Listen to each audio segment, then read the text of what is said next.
దుంపల మల్లారెడ్డి అతనికి ముగ్గురు కుమారులు. పెద్ద కొడుకు మధుసూదన్ రెడ్డి, రెండో కుమారుడు రాధాకృష్ణారెడ్డి, మూడవ కుమారుడు నరేందర్ రెడ్డి. ఒక కుమార్తె 6 సంవత్సరాల క్రితం పెద్ద కుమారుడు చనిపోవడం జరిగింది. రెండవ కుమారుడు వారం రోజుల క్రితం చనిపోవడం జరిగింది.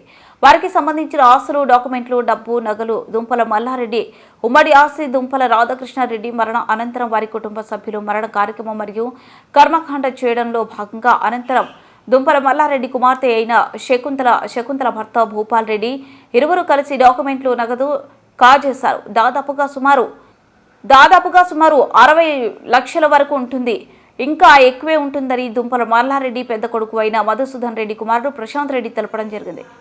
మొత్తం ఉన్న ఆస్తిని దుంపల రాధాకృష్ణారెడ్డి అనే దగ్గర ఉండే ఆయన ఫ్యామిలీ అంటే ఆయన ఫ్యామిలీ ఎవరు లేరు.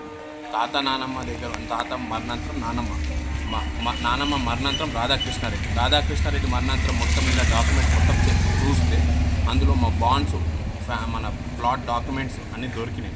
ఆ డబ్బులు, గోల్డ్ అంతా దొరికింది అంతా తీసి ముగ్గురు ఆధ్వర్యంలో మేము పక్కకు పెట్టాము ఒక డబ్బాలో, అంటే అల్మార్లో.